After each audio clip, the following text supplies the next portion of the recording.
Welcome to the Follow the Leaders podcast, where we get a glimpse into the minds and lives of exceptional leaders and hear about their experiences, insights, and strategies for success. On today's episode, we'll hear from one heart-centered, effective leader and hear about their wisdom and perspective. So get ready to follow along. Welcome back to the podcast. Before we get into talking with my guest today, I want to ask for your help. I am looking to be connected with some college-aged emerging leaders that are really making an impact in an exciting way. I would love to add their voice to the growing list of leaders I'm talking with on the show. So if you know a young adult who is growing a business or leading efforts on their college campus or in their community, and you think I should talk with them, please get in touch with me. My information is all linked in the show notes. You can send me a DM. My handle is at Jamie Gale LLC, or send an email to Jamie at Jamie Gale LLC. I am eager to hear from you.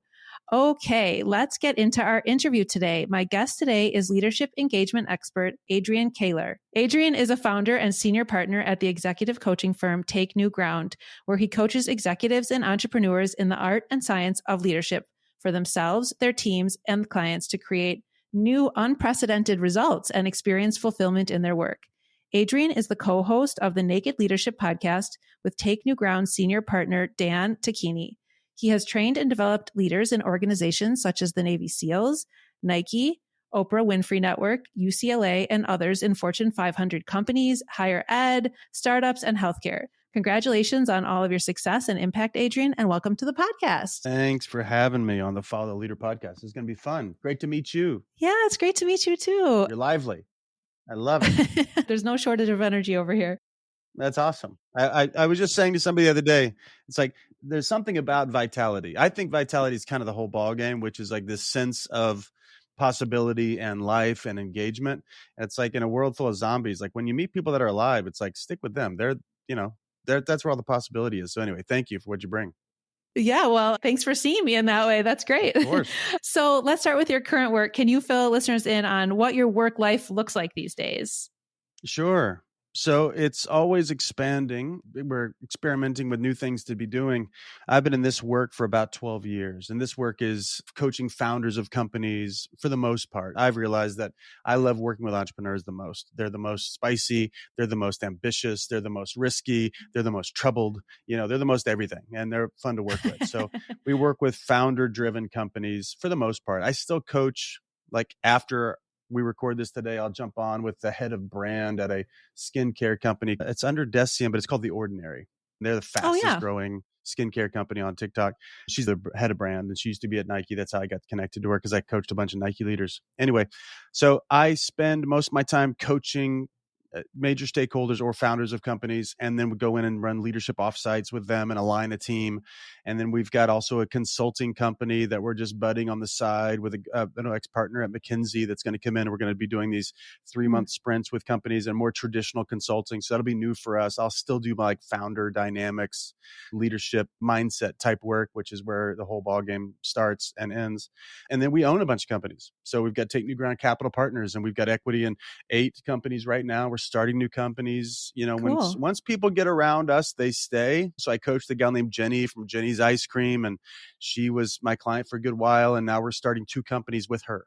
So anyway, we're always having fun stuff, starting new things. It's always people matter most to me, and connecting with phenomenal people to go do something, new and engaging and fun that hopefully makes a bunch of money and makes a big impact.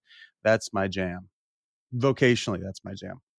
Okay. Speaking my language. Yeah. I love hearing that it all kind of connects. Like you start working with someone in one way, and then suddenly the mix of personalities and energy and ideas, it creates something totally new. That is completely in line with the way that I move through the world, both I would say in my personal life and in work. So I love to hear that.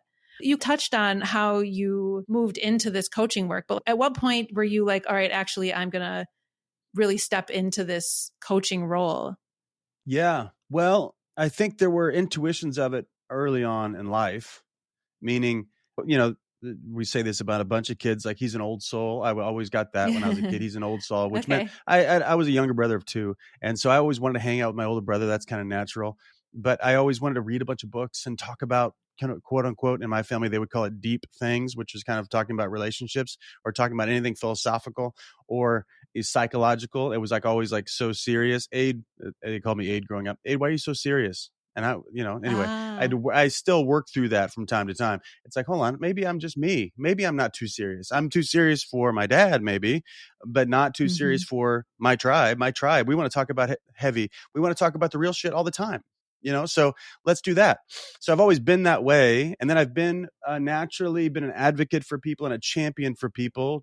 I was on tons of sports, played football in college, the whole thing, just been on the field of play, helping shoulder to shoulder fight with people for some kind of a worthy goal, whatever that was. And in college, loved it as well. Got a healthcare degree, got a nursing degree, worked in the healthcare system and it was mostly pediatrics, eventually some adults, ICU and ER stuff. But helping fight for life is that theme, obviously. And then I actually worked at a church for several years out here in Los Angeles, and we sent people all around the globe. And my job was to build a big network of volunteers and mobilize them into the city. And I would tell people, give me an hour of your week. It'll be your favorite hour of the week. And I'll give you an experience to go make a difference with somebody. And that's what you'll talk about at the dinner party, not your stupid job stuff. You're going to talk about this homeless kid that you met, and you can't believe that you learned this from him. Anyway, that kind of work. And then I ran leadership trainings in prison. I ran a foundation, and we did world-renowned leadership trainings in prison. Like recidivism is what they study in that world. And 87 guys, and when they get out of prison, will come back. You go through our program, that number goes down to 12. So that's how I met Dan Tacchini, my business partner. He wrote all those trainings. He's the main trainer there, and he's world-class, elite at facilitating leadership trainings. And through that, I went to a coach's academy, which I just thought it'd be fun to get to know how to do that kind of stuff. I'd always been a pastor type guy and been somebody people talk to when they're in trouble or looking for support or looking for direction. I've just always been that guy, the guy people call, which I loved. It was very meaningful for me. You like the deep topics. I do. Yeah. It's like, I joke that like in my family, I've always been like the weird one in my family, but when anybody's in crisis, I'm the guy they call, So that's how I got into it. I was running the foundation, wanted to get out of that. And what do I want to do? I could go back to healthcare, obviously, but there's no ladder that's interesting to me in healthcare. I don't want to like run a hospital. I'm not that administrative and not that corporate.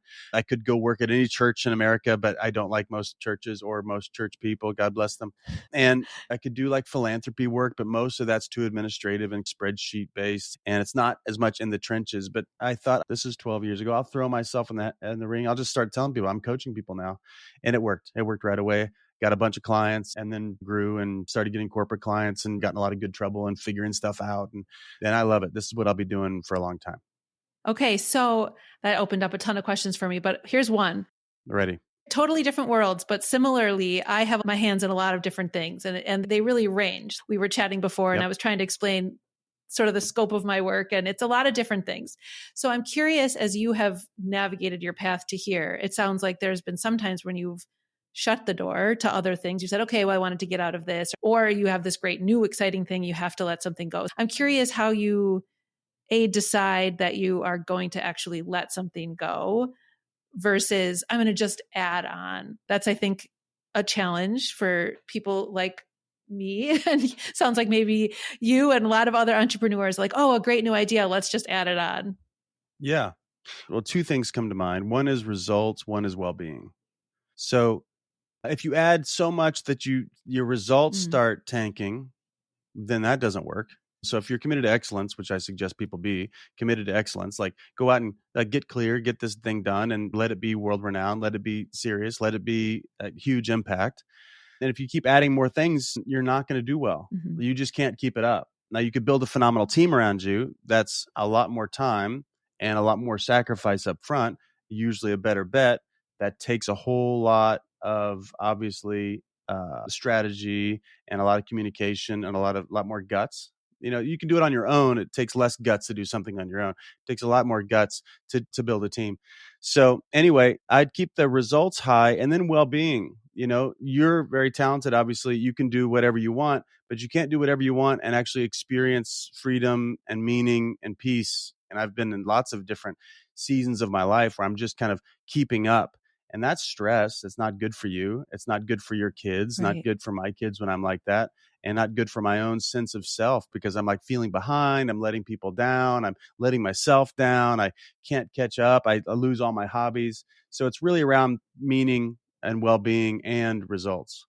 I love that. Yeah, that is definitely the season that I'm in right now. Is like I was in a big, huge growth phase of my business and my professional life and all of that. And now my Mm-hmm. kids are all teenagers. The oldest is a junior in high school. And I feel that window, right? Mm-hmm. I'm lucky to be really close to my kids and hope that is always the case. But I have a junior and sophomore in high school. I have one that's in seventh grade. I'm in this narrow window. And so that is like the constant deliberation right now, is that I want to be available to them. I want to Mm-hmm. be able to put my work down and completely focus on it, or scratch my work for the day if something else comes up. I have a sick kid, or there's an opportunity, or they just want to go do something on the weekends. So I love the phrasing of how you put that with the balancing the two things, because those are easy checks, Yep. but they are so important. Yeah. It'd be good to have, I think, people that are like self-driven, like yourself, like myself.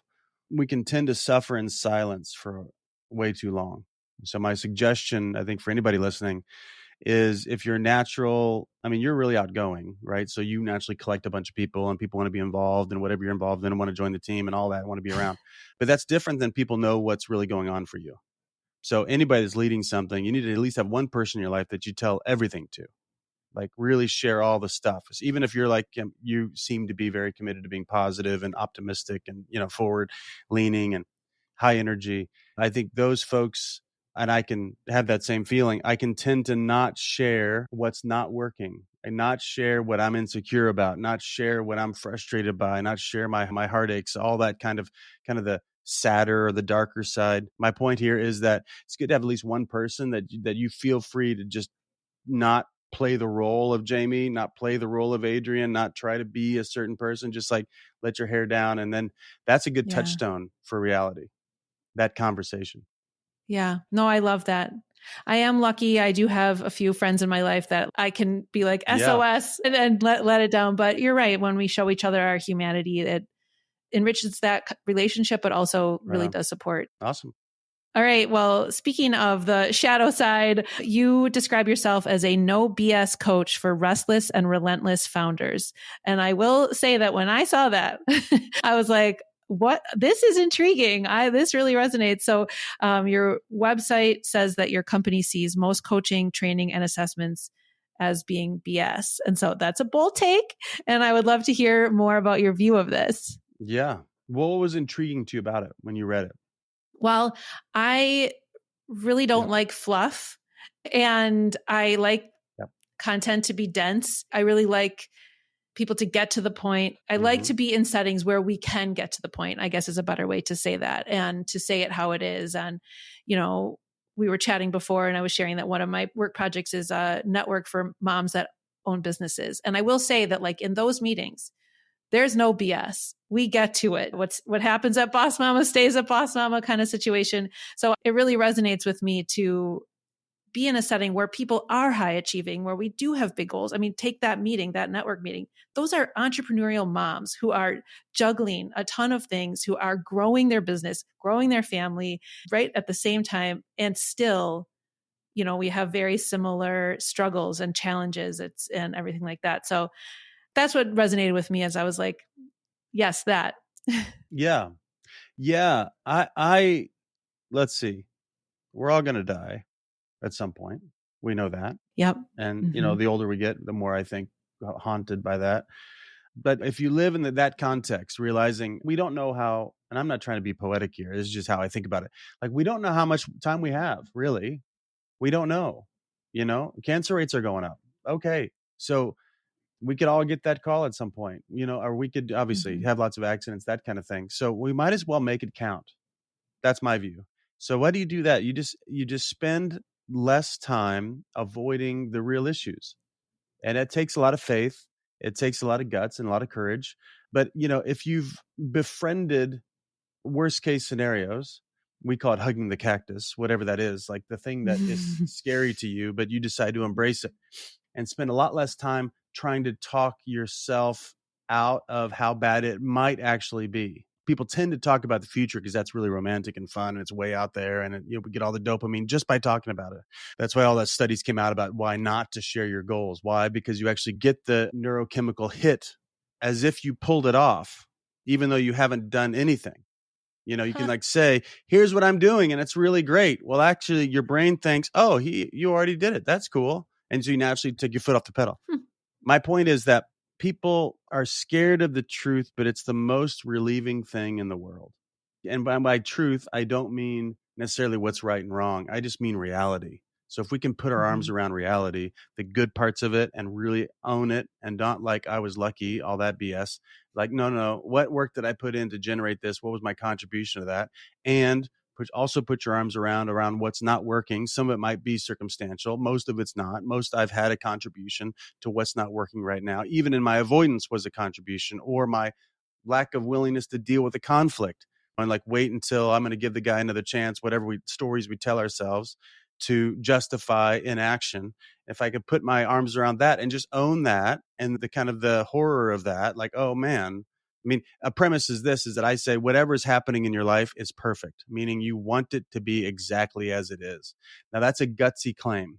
Most of us won't sign up for that claim because we want the out. We want it was the economy. It was the X. It was the parental thing. It was my kids, whatever you want to make up. It's something else that is generating my reality, but that's fine. But that's a victim stance, and good luck. You're not going to have much power. You're not going to have much verve. You're not going to have much self-confidence. People are dying for self-confidence. But if you don't get that you write your story every single day and you actually generate, we know this from neuroscience, you generate your experience. No, nothing else generates your experience but you. It's like how you're relating to everything. So in a world full of coaches and consultants, I mean, everybody's just trying to make some money, and that's cool. And if you want to encourage people to death, great, go for it. It won't last, and it won't get to the core issues. And if you want to like put together a great strategic plan, but not deal with the people that are managing the strategic plan, which is the whole ball game anyway, you put a great idea in the hands of an irresponsible person, that great idea will soon become a bad idea. Why? Because things become like the holders of things. A hammer is just a stick and some metal. Do I use a hammer to hit somebody in the head, or do I use a hammer to build a house? That's up to the hand that's got it. Right. So in my sector, there's plenty of people that are just selling solutions and selling ideas and the 5-point plan. First off, all that stuff's boring to me. Second off, I'm not that guy. Like, I think I should probably not cuss on this podcast. You can, it's okay. We already, good. You're good. Oh, great. I already messed it up. Great. Yeah. I was just saying, let's just fucking deal with it. Let's deal with it. That's my thing. And if you want to like have somebody that's going to spend 100 hours trying to convince you that it's something else, that's fine. Hire that person. I'm the guy that likes reality. How much truth can you handle, and how much courage can you muster? Those are the two questions. And if you don't even like those questions, don't work with me. But if you want to get to the truth, which is where liberation is, and if you want to like step up your willingness to embody courage, then first off, you're going to be a lot more fulfilled. You'll blow your own mind with what you're capable of. And you're going to like yourself more if you decide to become courageous versus just dressing up your cowardice. So that's why we talk like that. So I have a few different reactions. One thing that came to mind when you were talking is that I'm currently working to get some work done in my home. And one of the things is redoing my laundry room. And the designer that I was talking, it's really exciting, right? Like talk about adulting. And that's great. Totally. We're redoing this room, and we were looking at how my house actually works. And she was seeing how the laundry room is the hub of a lot of process in the house and all of that. And we decided I needed somewhere to put the empty laundry baskets. I promise the story has a point. But she was like, well, how tall are your laundry baskets? And I was like, the ones I currently have? And she's like, yeah. And I was like, are you saying you're going to build these cabinets to fit my current laundry baskets? And she's like, why would we build it to fit any other shape laundry basket? And it was such a simple example of how it just sort of like shifted my mindset of like, yeah, I should build the home that I want to live in now. And it sort of tipped off a whole bunch of dominoes in my head. I'm like, yeah, I should create. And I think that is something, I'm not going to say that I haven't done that, because I am willing to make changes in my life, and I am willing to start new things, and I am willing to shift directions. But it just helped me realize, like you were saying, on a much simpler level, the laundry basket size is the truth right now. And so that is the shelving that I should create. And so I like what you're saying about how, like, what is a reality? And you have to have the life that fits your current reality instead of some future idea or how things should look.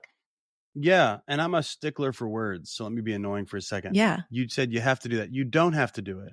A lot of people don't. And at certain times in life, I haven't, right? I haven't like owned current reality. Mm. It's just, if you do, life immediately gets worse and then it immediately gets better. I mean, soon after it gets better, right? Right. Because then you open your eyes and you're like, oh, this is not what I want. Her question about laundry baskets. The next question is, why don't you go find the perfect laundry basket you want for the next 10 years?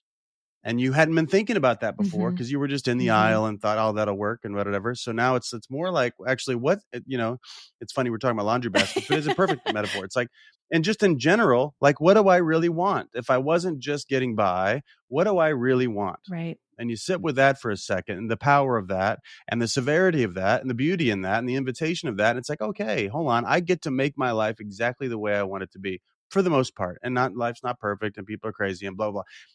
But I have power. And by power, I mean the power to choose. I mean the power to decide this or that. This is what I want. And sometimes we're wrong about that, but you throw yourself at it and then you make a shift if you need to. But there's a lot of power in that. Yeah. And it's cool. I'm glad you're going through that process. One of the exercises that we just did in a workshop, I led a workshop where we did the spend $1 exercise, where you have 100 pennies. What's that? Okay. So you have $100, 100 pennies, and you physically write out, and you can do this just for your life overall, which is where we started. And then we did it for our businesses as a separate round of it. But you take your life and you say, okay, here are the buckets that I can spend my dollar on. And it's your energy, your attention, your all of that. It's not how much you value the things. It's like, where do you want to put your energy? And so, you have your kids, you have your business, you have your friends, you have your extended family, your home, your health, your whatever it is, whatever you feel like you're spending your energy on, you create a little bucket on the web for. Then you have to take your dollar and you spend your dollar. You allocate the exact number of pennies, let's say for the next 6 months or a year, of where you want to put your energy. And of course, it's like, oh, well, my kid's 50 cents, my business 50 cents, I'm done. And so now you have to actually like take it away from the things that you do value and care about. But if you want to spend your energy on other types of things, you've got to take it away from other things. We have such a finite amount of energy. And I think it's that denial to look at the reality of this finite amount of energy and then thoughtfully putting your energy into the things that you want to be putting your energy in. And that can completely shift your focus. It literally shifts your energy. Yeah. And then at the end of the year, you can go back and say, oh, well, my house was a perfect example. Last year for 2023, I gave my house 2 cents, And so at the end of the year when I got it, I was like, oh, I didn't fix any of the things I wanted to fix. My laundry room needs to be redone, all of that. I'm like, well, yeah, no kidding. Yeah. You only gave it 2 cents. And so it can kind of absolve myself of the anger and frustration that I failed on this front or whatever. It's like, yeah, I chose not to put my energy there. And the things I chose to put my energy in, they flourished. And so this year, my house, I think, has 10 cents. So, okay. Well, that's cool. I don't know if I would think of it as energy, more like time, because I don't know if energy is finite. Time's finite for sure. But Chronos is, to nerd for a second, Chronos, like the measurement of time, that's fixed. Kairos, which is like meaning, like a meaning of a moment, that's not fixed either. So anyway, it's an interesting exercise. I dig the I guess probably the value of it is that you're actually zooming out a little bit and looking at your life and then wondering about what are the highest priorities. I have a 10-year-old boy. His name's Scout. He's awesome. A 7-year-old girl. She's also awesome. But this story's about Scout. I started coaching his baseball team, and our first game is this coming up Saturday. First practice was last night, and I was just in a mood where I'm like talking, we're playing baseball, but we're not here playing baseball. We're here talking about being young men. Yeah. And so at some point I was asking this is what's weird when you get around Coach Adrian. It's like, hey guys, what does priorities mean? And they're, giving me 10-year-old answers. They don't know. They think it's rules. I'm like, that's cool. Yeah. Rules is what you decide not to do. That's cool. You need rules. Priorities is what guides you to decide what to do. And it seems like this whole exercise is around questioning one's own priorities and then deciding based on the vision, based on the aim, how do I want to prioritize my time? Because then if I set an aim, then it's going to set up the hierarchy of concerns between myself, where I am today, and future self, what I want then. And it's a great exercise. I want to do that exercise. You should. And can I push back on your time challenge here? Do it. Okay. Tell me. So yes, I think Push. time is a really important piece of it. But I would argue that there are things that do take up a lot of our time by necessity because of the things that we have added to our lives, our work, our kids, all of those things. And while we do need to watch how much time we are giving to things that we don't value, don't prioritize, that we can go through the motions of a lot of time on something, but not give it very much energy. I think it is a different question. I think they're both valuable to look at, time attribution, but then also energy. And I think that for me, at least, the looking at my energy was more valuable because there are things that just take time. The same exact car ride on the way to basketball practice, 30 minutes to take my son to basketball practice, is 30 minutes also on the way home, but I'm going to give the way there so much more of my energy and attention and focus because my kid's in the car. So anyway, just to push back on that a little bit. When you say energy, you mean focus. I get it. Yeah. When you said like that energy is fixed, I can have energy, it's like 11:30 at night. I'm really tired, but if my best friend calls and is in crisis, I have energy. Right. If I'm awakened to what matters to me, I think energy is boundless. But anyway, I get it. Well, thanks for indulging the back and forth. No, it's great. I get your point. The point is get conscious of what matters to you right now and throw yourself at it. Stop surviving, get into a thriving mode. Mm-hmm. Totally. All right. If you are listening here and you have ever thought about having a podcast, or you've ever wondered what goes into starting a podcast, listen carefully.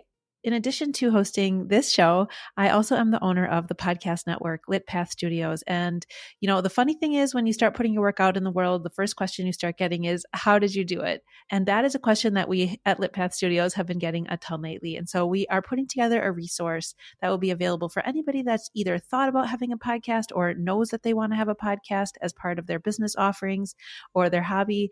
And we want to support you in getting it off the ground, because I will tell you personally that hosting a podcast has been such an enriching experience. I've gotten to have such amazing conversations, just like the one you're listening to on this episode. And there were things that I wish I had known from the beginning. There are steps that I can help to make clear for you so that you can streamline the process from getting your podcast from idea to publication, or even just exploring if it's right for you. If this is intriguing to you at all, send us a DM on Instagram with the word podcast. The handle is at Lit Path Studios. We'll link it in the show notes, but just DM us the word podcast and we will get over a little resource for you to evaluate if this is even right for you and your business. And we'll be available to you to support you in getting it started with a really step-by-step easy system to develop your show, get it recorded, get it edited, and get it published. We want to support you. So again, DM the word podcast to at Lit Path Studios, and we will get that to you as soon as it's ready. All right. So when you have a client who is totally bought into your concept and is working with you, starting to take your advice, starting to make changes, where do you notice that people usually get stuck? When I'm helping moms start businesses, which is one of the things that I love to do, I know there are sticky parts where I know I'm going to have to step up and support them more. And so I'm just curious, in this like stripping down of the BS coaching and addressing all that, where do people typically get stuck? We live in a very therapeutic culture. And so by that, I mean, we're Freudian in our approach. And by that, I mean, Freud was an etiologist, essentially, and he convinced the whole world this was true. And I think it's true as much as you want. Etiological view means I am the result of my past. Now, you can go prove that to be true, and your brain is good at proving whatever you decide so. So people get stuck because at the end of the day, they deal with the way they see the world. And the world, meaning external things, external people, how I view my history actually is my history. But whatever happened is not, that doesn't matter. It's what I make up about what happened. Like I went through that heartache. Did that ruin my life or did it make me resilient? Up to you. Up to you. Nobody else gets to decide what that means. So to answer your question more directly, people get some momentum, things start to work. They hit a tension point, they hit a breakdown, and where they go in that breakdown, people naturally want to get to a victim stance instead of being responsible. And victim stance is, oh, I'm not good at this. Or victim stance is, I'm never blah, blah, blah. Or, anyway, people just believe that stuff and they declare that, and therefore it becomes the future. And then they They handicap themselves, and then they try to recruit other people to believe what they believe about themselves. And those people move from being friends to being accomplices in this little criminal crime they've got going on called lying to themselves. And so, believing in someone and inviting them to reinvent their story is usually what's necessary. Okay. That's the fun part for me. That's the fun part for me, because I usually tell people, is the rewriting? Yeah, well, I warn them early, and we do a bunch of trainings, leadership trainings that anybody can come to, by the way. It's called the Revenant Process. It's a 4-day deep dive personal leadership training.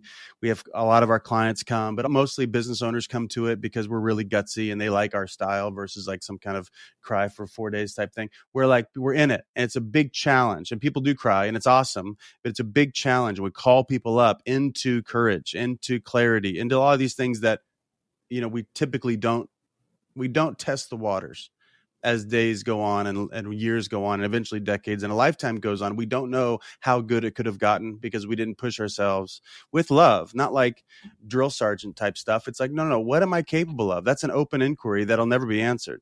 So we do run these types of trainings, and I warn them in that training for sure, but then just in any coaching, it's like at some point, you're going to argue for your limitations and I'm going to argue for your possibilities. And which one do you want to be right? Oh, I like that. And they get the fact that I've tricked them, right? Because they want me to be right, not them. And that's a tough conundrum, right? Because we're busy being right. Our brain is a right machine, says Byron Katie. But hold on, but somebody else is advocating for me. We call our work fierce advocacy because it takes a little bit of fierceness, a little bit of, in your face for you though. Like it's love, it's commitment for you. And it's like, hey, would you stop lying to yourself? It doesn't look good on you. Your life gets smaller when you lie to yourself. And I'm like, I do this all the time. This is human. So anyway, that's the crux. And that's what I love doing. That makes me, I'm always on the edge of my seat, and all my clients are like 10 times smarter than I am. So it's really fun.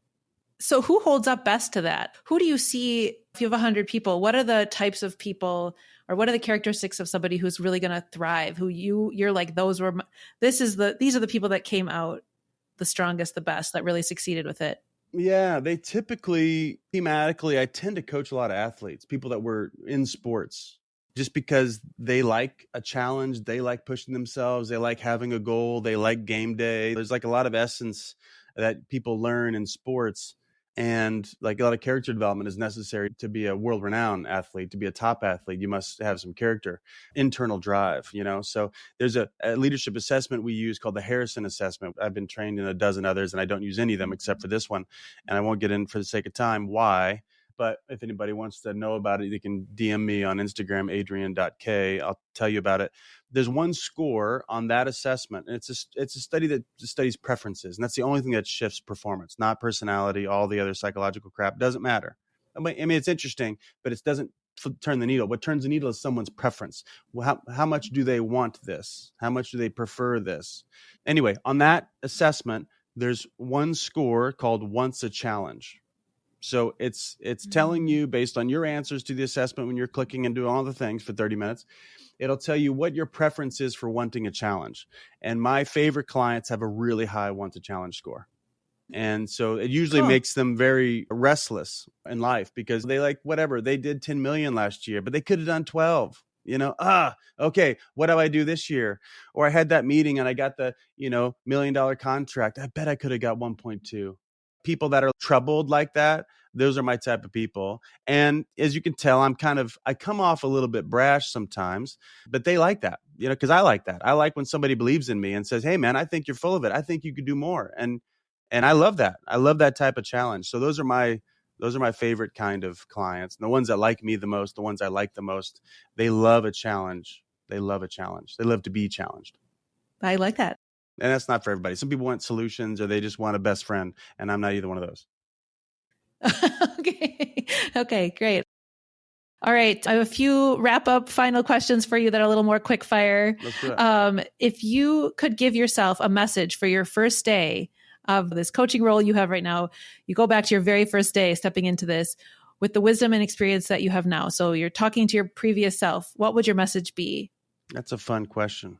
The first answer that comes to mind when you're ramping in there is something around be willing to lose every client, something like that. I've discovered over time this will sound weird because I'm saying it. It might sound arrogant or something. I'm really intuitive, really intuitive. And it's taken me a while to kind of own that. I don't say that out of pride or something.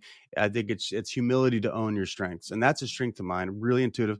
And I've realized how massively empathetic I am. Like, I'm not a softie in that way. I don't cry very much, but I feel where people are, and I have a good hunch about where they are. And I naturally have an ability to pick up, this is what makes me annoying, pick up what people don't want to talk about, and I get them to talk about that, not via coercion. I just know how to get to that conversation in like a really approachable, loving way. And people, I said it earlier, people want to share. They want to become friends with the truth, because then they're back to here. They're back to now. I mean, if you're not engaging with the truth, you're not present. You know, we like to talk about presence like I'm sitting and meditating or something like that. Fine, sure, that's the romantic version. But the real version of being present is that I am open and absorbing and containing and owning it all right now. Now I'm actually here, because there's nothing about here that I'm pushing away. I want it, whatever is here, even if it's horrible, you know. Like, I just left a second marriage. Finally, I got real about what my experience was and stopped trying to make it better all the time. It's really horrible. Not blaming her, or not blaming anything really. It's just like, my experience is horrible. Now, what do I want to do about that? You know? And then I was finally present. And then the choice was very clear to leave. So what would I tell myself? Follow your intuition fully and be willing to be wrong, but just go at it 100%. You're smarter than you think. Ooh, I love that. All right. Is there personally one tool or strategy that you use for staying organized or effective in your very busy life, like a tech thing or a paper tool that you use? No. Okay. If I panned around this office, you'd be scared. But what do I use? Obviously, I use a calendar. At times, I fluctuate with what I do. I've got a series of Post-it notes here, so I kind of try to get things out of my head. I like David Allen. I don't know if you know Getting Things Done, this book written by David Allen back in the 90s. It's phenomenal. If anybody is listening and hasn't read David Allen, Getting Things Done, do that. He said he's the most productive, lazy person on the planet. It's a very, like, now people talk about zero inbox. That was him 20 years ago. He didn't use that bumper sticker, but that was him. There's some tools to use around that. The best thing for me that I do every day is I still journal every day in the morning, first thing in the morning, and I get my brain out on paper. And that helps a couple things. One is it kind of makes the unconscious conscious, like what's going on for me. And then I also get connected to what Adrian and I woke up with. I mean, there's lots of versions of me, and I think we're all like that. We've got lots of different moods and mindsets and all that kind of stuff. And I need to figure out which one I'm dealing with. Sometimes the Adrian wakes up that's a badass and fun guy and a great dad and ready and on his toes.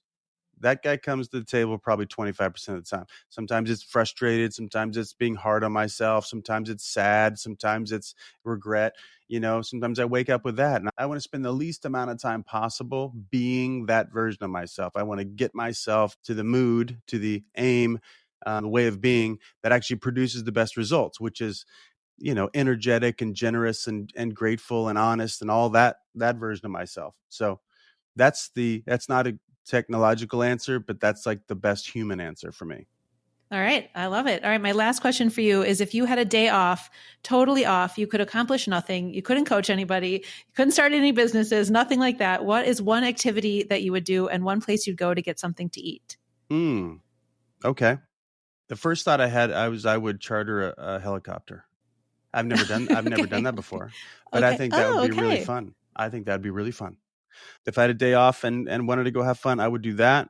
Where would I go to eat? Oh man, it just depends. I love a breakfast burrito. I live out in Los Angeles, for those listening, and so I love a great breakfast burrito. So I'd probably go. There's a Los Feliz cafe near me that's got a really great breakfast burrito. Tons of cheese, so much cheese, like I almost have a heart attack at the table. It's so good. Well, if I ever find myself in LA, I'll have to check it out. Hit it up. Awesome. Well, Adrian, thank you so much for chatting with me. I really enjoyed the back and forth, hearing all of your thoughts and perspectives. Jamie, you're awesome. Thanks for joining me today. I'm glad we got to chat. Could you tell listeners where they can find you, learn more about all the things you have going on, your podcast, your coaching, everything like that? Sure. So in short order, if you want to connect to me, Adrian.K on Instagram, ADRIAN.K. The firm is Take New Ground. So you can take newground.com. That's how we work with people. I mentioned earlier, if anybody's listening and wants to, give themselves a really healthy jolt that wakens them up into what's possible for their life, come to the Revenant process. I have one in April in Los Angeles, a 4-day deep dive. It's just a gymnasium for the soul. It's amazing. Very connected process. It's not me talking at people for 4 days. It's very engaging, conversational. We're always doing something together, lots of reflection about what matters most. So as people come to the room with lots of trouble, or something in their life's not working, and things get shifted right away for them. So not like we're teaching stuff. We're engaging you in a conversation around how to approach life in a way that produces massive results. So that's We Are Revenant, REVENANT.com. WeAreRevenant.com. Have a podcast, the Naked Leadership Podcast. Yeah, I'm about to start a new show. I'm going to start that after the Revenant, and that's called Fire in the Desert. So it's going to be an interview-based show. Cool. Awesome. And we're going to get into it. It's going to be great. It's going to be about how the worst times in our lives are actually the best times in our lives, and resilience. And I'm intrigued. Yeah. Awesome. Right. So that's it. So hit me up if you guys want any help. I'd love to connect you with anybody in my network. If I can't help you, I've got a lot of great people on my staff, or connected a lot of phenomenal people. So happy to connect. Thank you again. We will link everything in the show notes. And to all the listeners, thank you so much for following along. And we'll be back next time with another intriguing interview. Awesome. Thanks, Jamie. Follow the Leaders is produced by Lit Path Studios, and music is by Shane Ivers. You can hear more about this show and all the other podcasts at Lit Path Studios by going to www.litpathstudios.com.